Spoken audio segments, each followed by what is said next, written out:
YSR Congress party నాయకులు అధ్యక్షులు పైన అదేవిధంగా పార్టీ పైన కూడా తెలుగుదేశం నాయకులు జనసేన నాయకులందరూ కూడా వెంకటేశ్వరుని దేవుడిని అడ్డం పెట్టుకొని ఆయన ప్రసాదంలో కల్తీ జరిగిందనేసి లేనిపోని అభాండాలు వేస్తూ అబద్ధాలు చెప్పే అలవాటు అతనికి మామూలే.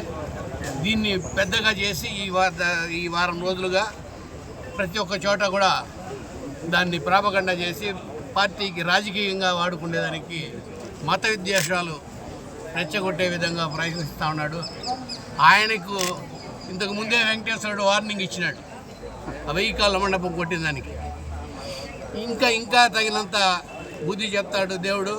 ఆ దేవుడికి బుద్ధి చెప్పాలని మేమంతా కూడా వైఎస్ఆర్ పార్టీ నాయకులు, కార్యకర్తలు, అభిమానులు, సామాన్య ప్రజలందరూ కూడా ఇతను తెలుగుదేశం పార్టీ వాళ్ళు చేసిన ద్రోహానికి, చంద్రబాబు చేసిన అభాండాలకి తిప్పికొడుతూ తగిన శిక్ష విధించాలనేసి దేవుణ్ణి ప్రార్థిస్తాం. అతి పవిత్రమైనటువంటి నారాయణ స్వామి వెంకటేశ్వర్లు భగవంతుడు, హిందువులకు గొప్ప ఆరాధ్య దైవమైనటువంటి శ్రీ వెంకటేశ్వర్ల స్వామికి ఈరోజు వైఎస్ఆర్ కాంగ్రెస్ పార్టీ అభిమానులందరూ కూడా పూజలు చేయడం జరిగింది.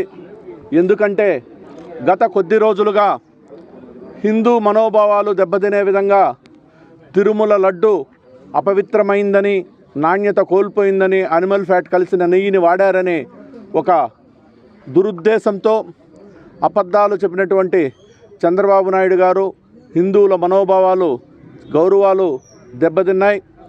దాని మీద అనేక టెస్టులు వచ్చినప్పటికీ మళ్ళీ పదే అదే మాటలు చెబితే మా అధ్యక్షులు గౌరవనీయులు వైఎస్ జగన్మోహన్ రెడ్డి గారు నిన్న తిరుమల పర్యటనకు రావాలంటే నెయ్యి కల్తీ విషయాన్ని పక్కన పెట్టి డిక్లరేషన్ ఇవ్వాలి అని ఒక సాకు చెప్పి, అదేవిధంగా 4 జిల్లాల్లోని నాయకులందరికీ కూడా నోటీసులు ఇచ్చి ఇంటికే పరిమితమయ్యేలాగా కట్టడి చేయడం చాలా దౌర్భాగ్యం.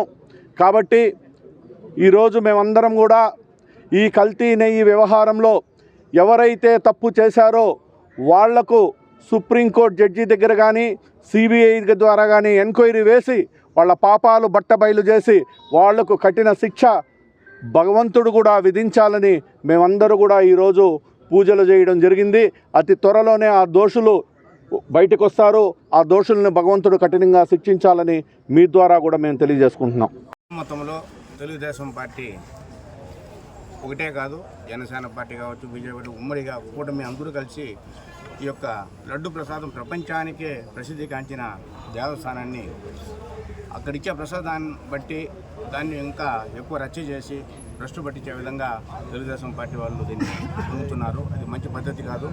ఇవాళ మేము అందుకే వైఎస్ జగన్మోహన్ రెడ్డి గారి ఆదేశాల మేరకు చిత్తూరులో విజయానంద రెడ్డి గారి ఆధ్వర్యంలో ఇక్కడ ప్రతి ఒక్క వైఎస్ఆర్ పార్టీ నాయకుడు, కార్యకర్త వచ్చి కట్టమంచి ఎందు ఉండే పురాతన ఆలయం వెంకటేశ్వర స్వామి ఆలయంలో వచ్చి భగవంతుడికి పూజలు చేసి దేవుడిని కూడా మేము కోరుకునేది ఒకటే, దేవుడానికి ఎవరైతే ఈ లడ్డు ప్రసాదంలో మోసించే పార్టీలకు అతీతంగా ఎవరైనా కావచ్చు, అటువంటి వాళ్ళకి మీరే శిక్షించాలా అని దేవుని ప్రార్థిస్తూ బయటకు వచ్చి ఇవాళ టెంకాయలు కొట్టడం కూడా జరుగుతూ ఉంది. ఎందుకంటే అంటే ఎవరైనా కానీ భగవంతుడి విషయంలో ఇలాంటి తప్పులు చేస్తే ఎవరిని కూడా క్షమించరాదు. కాబట్టి మీడియా సోదరుడికి నేను చెప్పడం ఏమంటే, ఈ యొక్క అనవసరమైన రాద్ధాంతం లేకుండా ఎవరు దీనిపైన ఎంక్వైరీ పెట్టాలా. అసలు ఫుడ్ ఇన్స్పెక్టర్ ఉన్నారు. మరిన్ని వీడియోస్ కోసం ఛానల్ ని సబ్స్క్రైబ్ చేయండి. లేటెస్ట్ అప్డేట్స్ కోసం వాట్సాప్ ఛానల్ ని ఫాలో చేయండి. అండ్ లింక్ డిస్క్రిప్షన్ లో ఉంది.